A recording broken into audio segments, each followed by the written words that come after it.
Василий Николаевич, приветствуем вас на Новгородской земле. Очень рада вас здесь видеть. Но что же все-таки вас привело в Великий Новгород? Меня с этой землей связывают многие вещи. Когда я исполнял обязанности вице-председателя Совета Федерации, мы очень активно работали с Михаилом Пруссаком. Эта фамилия известная, как в течение сегодняшнего дня убедился, и достаточно популярна, в том числе с политической точки зрения. И он неоднократно призывал приехать сюда. Второй момент такой временной связи – это та большая работа интеллектуальная, которую представитель нашей фамилии Лихачевых, академик Дмитрий Сергеевич Лихачев, проделал. И я глубоко уверен, особенно после посещения Новгородского Кремля, многие вещи, которые делали Лихачевы тех поколений, они сегодня живут, их надо приумножать. Это как бы одна сторона. Если говорить, собственно, о рациональном подходе, то 2 месяца назад я стал куратором Новгородской области. Это официальное как бы назначение. К этой нагрузке прибавляется еще 6 регионов, плюс 145 зарубежных государств, в которых я призван обеспечивать и организовывать голосование по избирательным кампаниям в Российской Федерации. Наверное, сыграло при таких назначениях свою роль то, что я долгие годы был вице-президентом Татарстана, был послом Российской Федерации при Европейском Союзе, хорошо знаю и российскую, и иностранную, зарубежную элиту. И даже сегодня в разговоре с губернатором, когда мы обсуждали очень интересный, мне кажется, и прагматичный для Новгородской области проект создания некой такой международной площадки, дискуссионной, аналитической, по проблемам Северного Совета, по странам, которые входят.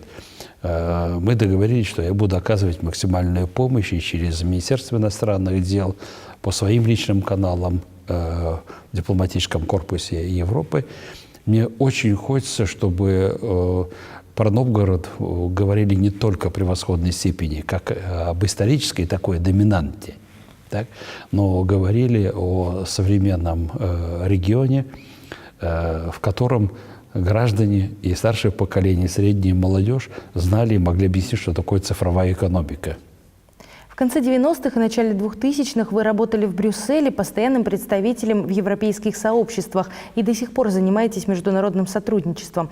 Как, на ваш взгляд, изменилась Европа за последние 20 лет и, в частности, политическая сфера Европы? Европа изменилась, и изменилась, может быть, даже неожиданно для многих аналитиков, в том числе российских. Тренды, которые сегодня нам показывает официальный Брюссель и страны, столицы, входящие в это международное политико-экономическое объединение, эти тренды неадекватны тем успехам в российско-ЕСовском диалоге, тем достижениям, которые были в тот период. В Европе сменились поколения. Европа стала испытывать давление внешнего мира, прежде всего развивающееся. Это влияние не контролируемое, не управляемое, оно стихийное. Европа стала иметь огромные трудности и проблемы в сфере экономики, в укреплении собственной валюты под названием евро. И самое печальное, что в ряде стран Европейского Союза к власти пришли люди, настроенные русофобски. Это поколение политиков, в том числе я имею в виду представителей 3 прибалтийских государств, которые исповедуют как бы другие ценности. Это не страшный грех. Мы можем что-то выбирать, от чего-то отказываться. Но эта политическая волна, политическая когорта отступила от важнейшего принципа любой политики, мировой, региональной, принципа объективности. И отсюда начинаются очень серьезные ошибки, и начинается процесс создания неких таких тупиковых зон. С какими странами Россия сотрудничает в области избирательных систем и в чем это сотрудничество, собственно, выражается? Расскажите, чему мы можем поучиться у наших европейских коллег, а чему можем научить их? Вы задаете очень хороший толковый вопрос. Я вас благодарю за этот вопрос. Проведу цифры по последней нашей кампании. Президентские выборы 18 марта этого года. Был установлен своего рода рекорд. Мы пригласили 1513 международных наблюдателей, которые представляли 16 международных организаций. Наиболее крупные представительства – это из Германии, из Италии, из Казахстана, из Соединенных Штатов Америки. И скажу, назову еще одну страну, эта информация может прозвучить парадоксальной, и были в числе наблюдательского корпуса и представители Украины, которым интересна политическая реальность, политическая действительность современной России, и они вынесли достаточно хорошие и объективные суждения. Я очень рад, что были наблюдатели и здесь, в Новгороде. Это представители Великобритании, представители, как я понимаю, делегации миссии ШОС. Это говорит о том, что электоральный мир России и Россия как электоральная держава не просто интересны миру, но они и учатся многим интересным вопросам. Вот в эту кампанию очень активно мы использовали такую новеллу, как QR-код на бюллетенях. Это позволило достаточно быстро вместе с другими техническими новеллами, КАИБами, КЭГами, уже в 3 часа ночи после завершения голосования иметь примерную картинку, как проголосовала Российская Федерация после завершения голосования в Калининграде. Интерес представляет сегодня и такой институт, который при активном участии Эллы Памфиловой сегодня запущен, так называемый мобильный избиратель. Раньше такой документ под названием «Открепительное удостоверение». Это сумасшедшая бюрократия. Не у всех хватало терпения пройти разного рода кабинеты, чтобы получить этот документ и проголосовать в день выборов не в место регистрации, не в месте нахождения, а по месту нахождения. Многие другие вещи очень интересные, в частности, работа со СМИ. Когда мы готовили избирательную кампанию президентскую, я имел несколько контактов, разговоров с Марией Захаровой. В частности, задал вопрос, сколько же людей зарегистрировано официально в Министерстве иностранных дел, аккредитованы. Цифра до избирательной президентской кампании где-то было 280-300. Во время и накануне избирательной кампании эта цифра выросла до 600. Такой был интерес. И средства массовой информации являются нашими настоящими партнерами, союзниками, потому что они очень много сделали в информационном плане и делают так, и с точки зрения контроля. Хочу сказать еще одну очень важную вещь, о которой Элла Памфилова, я, другие мои коллеги как раз проверяют в ходе разного рода избирательных кампаний.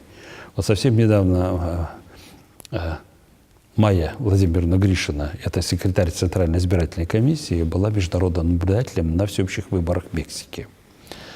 Совсем недавно прошли выборы, тоже всеобщие, в Турции. 1,5 месяца назад я был международным наблюдателем на президентских выборах в Венесуэле. И это не просто технические какие-то действия, техническое поведение представителей России, а это серьезный разговор с нашими коллегами, как, по каким векторам следует совершенствовать электоральную практику, электоральное законодательство, международные стандарты и нормы современного мира. И хочу вам подтвердить, что интерес к российским разработкам, к российской электоральной практике очень высокий. Это, конечно, не может не радовать. Существует мнение, что люди в России довольно аполитичны и непонятны стереотипы, это или суровая реальность, но ведь на самом деле, если сравнивать данные по явке, например, с последними выборами во Франции, то цифры почти те же самые, а если сравнивать с Великобританией, то немного отстаем. Расскажите, как на ваш взгляд, действительно ли в России настолько люди не любят ходить на выборы, действительно ли такая ситуация есть, и что сделать, чтобы ее переломить? Я был в Париже в день голосования. Так, за мной был закреплен один из центральных 15 округов Парижа. Я обратил внимание, что участки, в отличие от российских, не имеют видеокамер. Там совсем не было один человек, представитель какой-то партии. А вы знаете, у нас представители и партий, и парламентских, и непарламентских очень активность большую проявляют в плане контроля, наблюдения. И я обратил внимание, что явка действительно была небольшая. Почему мы говорим о явке? В общем плане, это вопрос как бы легитимности. И сегодня очень много новых персон политических, которые носят название в Рио, так, которые поставлены президентом страны, они, конечно, и политически, и по-человечески заинтересованы в высоком проценте этой явки. Но явку вот так вырывать из общего контекста социально-политического, социально-экономического развития нельзя. Это категория, точнее так скажу, не категория, а дама, очень капризная. Чтобы она как бы состоялась, проявила себя, надо очень хорошо поработать. Поработать тем людям, которые отвечают за цены ЖКХ, те, которые размышляют сегодня очень активно, иногда даже опережая настроение общества, о пенсионной реформе. Готовясь к поездке к вам, я проанализировал явку жителей Новгорода на разных выборах. Президентская – самая высокая. Губернатора – неплохие результаты. Затем идут выборы собрания областного законодательного, городская дума. И вдруг мы здесь обнаружим феномен сокращения. Я не думаю, что это аполитичность. Я думаю, что просто это результат того, что мы не всегда в достаточном объеме говорим людям о их ответственности. Да, можно поступить как в Бельгии, которую я очень люблю, уважаю. 5 лет все-таки там прожил. Там обязательство существует на голосование. Если ты не приходишь, там почти что тебе 150 евро должен заплатить. Понимаете? Ну, человек пойдет под страхом потери, сумму приличную, все-таки 150 евро. А нам, в том числе на выборах 9 сентября, очень важно, чтобы люди пришли осознанно. Чтобы люди как бы почувствовали, вот они встанут 9 числа, и чтобы они почувствовали вот, какой-то внутренний голос, который им сказал, но действительно ведь от меня что-то зависит. Я не хочу, знаете, вот употреблять какие-то слова, такая демократия и все прочее. Что касается избирательной системы, то здесь, по моим наблюдениям, в Новгородской области есть предпосылки для эффективного профессионального проведения выборов. Это хорошее законодательство, местное, региональное, которое соответствует федеральным стандартам. Это очень грамотные, с юридическим и не только с юридическим образованием люди, составляющие состав избирательной комиссии Новгородской области, люди, которые возглавляют территориальные избирательные комиссии.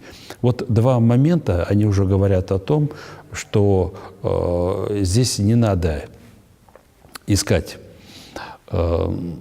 причину того, что ЦИК, избирательная комиссия, так, которая входит в систему, возглавляемая Центральной избирательной комиссией, вот что-то не доделывает.